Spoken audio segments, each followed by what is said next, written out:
এই ইউনূসকে দিয়ে আর হবে না, তখন ইউনূসের উপরে একটা প্রেসার আসে। এই প্রেসারের কারণে ইউনূস এখন নড়ে চড়ে বসছে এবং সে অনন্য উপায় হয়ে সে একটা নির্বাচনের তারিখ ঘোষণা করেছে। তারিখ ঘোষণা করেনি, এখনো তার ভিতরে একটা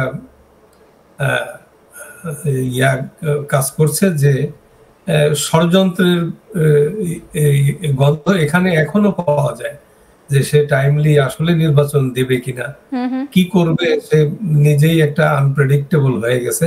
তাকে কিন্তু কেউ রিলাই করতে পারছে না, কারণ সে আসলে প্রকৃতিস্থ আছে কিনা এটা সন্দেহ, কারণ সে বিভিন্নভাবে সে তার দেশ চালাতে ব্যর্থ।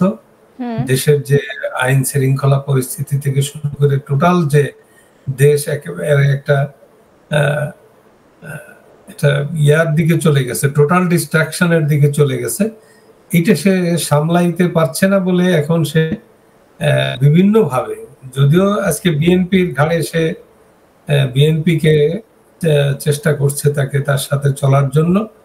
তো এইখানে একটু বলা দরকার, তাকে যখন তার মেন্টর যারা তাকে বসিয়েছে তারা যখন বলছে তোমাকে দিয়া কিছু হবে না, তুমি তাড়াতাড়ি যেভাবে পারো তুমি গোছানোর চেষ্টা করো, তখন সে একটা ইয়াতে লন্ডনে একটা খুব একটা এক্সপেন্সিভ ট্রিপে যায়। লন্ডনে গিয়ে বিএনপির তারেক রহমানের সাথে বসে এবং তাকে কিছু বোঝানোর চেষ্টা করে, এবং আমার মনে হয় যে তারা তার সাথে একটা ইউনূসের এই চালে সে মানে তার এক পা দিয়েছে আমার কাছে মনে হচ্ছে, কারণ তারা বুঝতে পারছে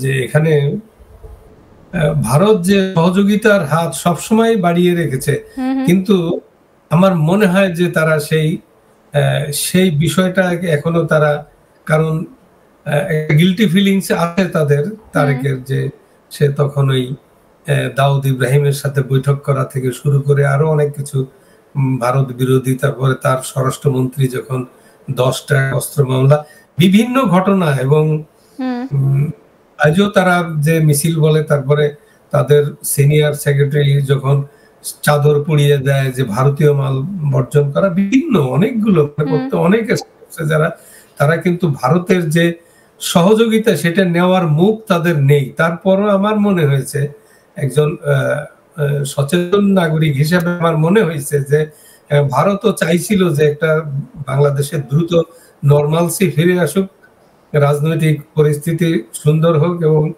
দেশে একটা গণতান্ত্রিক পরিবেশ। ভারতের তো একটা নীতি আছে, গণতান্ত্রিক পরিবেশ না থাকলে তারা সহযোগিতা করতে তারা পারে না, তাদের অব্লিগেশন আছে গণতন্ত্রের প্রতি।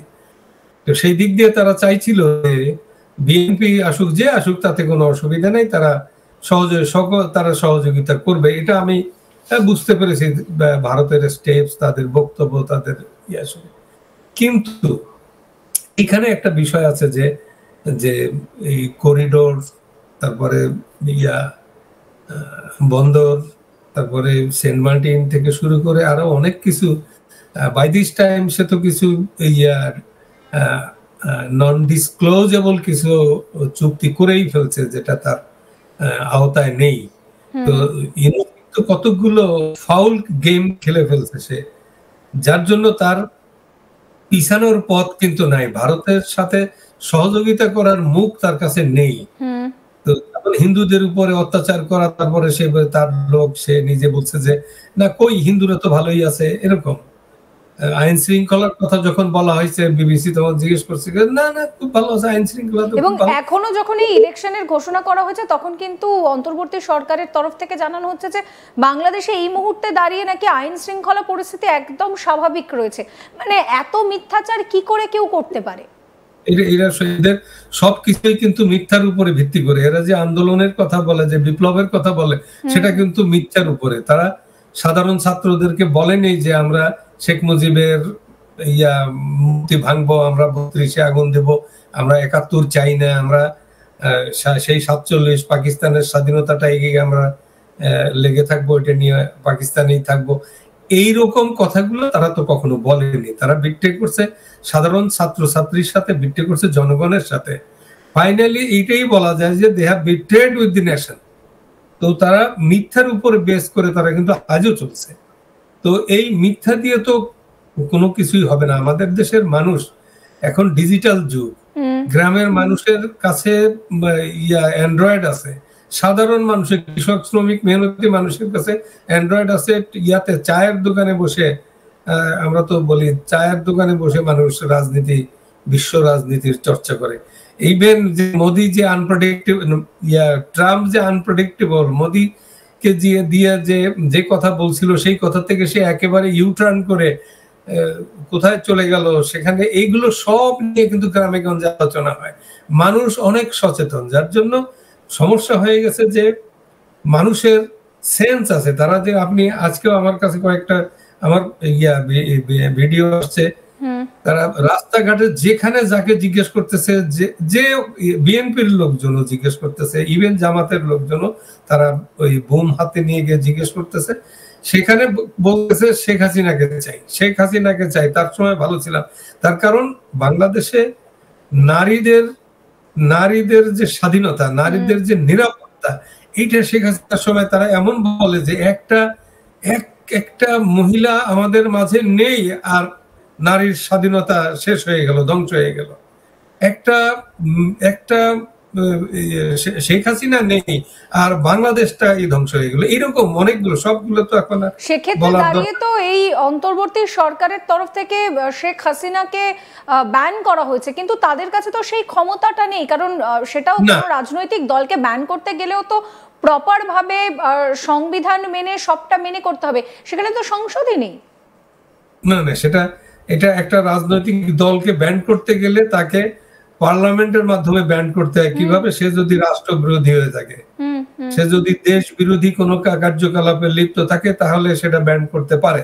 কিন্তু আওয়ামী লীগ তো দেশ বানাইছে, এটাকে গড়ে তুলছে রক্ত দিয়ে, তো সেই কথা তো আর বলতে পারছে না। তবে এরা যেহেতু অবৈধ, এরা এক্সিকিউটিভ অর্ডারে এদের বন্ধ করতে পারে না, কিন্তু কার্যকলাপ বন্ধ করছে, অ্যাক্টিভিটিস বন্ধ করে রাখছে। তারপরে আরো কিছু টেকনিক্যালি কিছু কাজ করছে, যে কাজগুলো তাদের আওতার ভিতরে পড়ে না, কিন্তু তারা করে ফেলছে। এখন তারা তো অবৈধ, তাদের আওতায় কোনো কিছুই করে না। করিডোর দেওয়া তাদের আওতার ভিতরে নাই, তাদের ম্যান্ডেট নাই, কিছুই নেই। তাদের ম্যান্ডেট আছে শুধু একটা ইলেকশন কন্ডাক্ট করা। তো সেটা বাদ দিয়ে তারা অন্য কিছু নিয়ে, এজেন্ডা নিয়ে কাজ করছে। এই বিদেশি এজেন্ডা চরিতার্থ করার জন্য তারা সদা ব্যাপৃত। এই জন্য সাধারণ মানুষ কিন্তু একদম বুঝে ফেলছে। আবার তাদের এতে হয় কি, একটা নিউজ এটা সাধারণ মানুষের কাছে কিন্তু আরো ব্যাপক আকারে যায়, যার জন্য এখন শেখ হাসিনার প্রতি মানুষের যে বিশ্বাস, যে আস্থা অনেক বেড়ে গেছে, অনেক গুণ বেড়ে গেছে।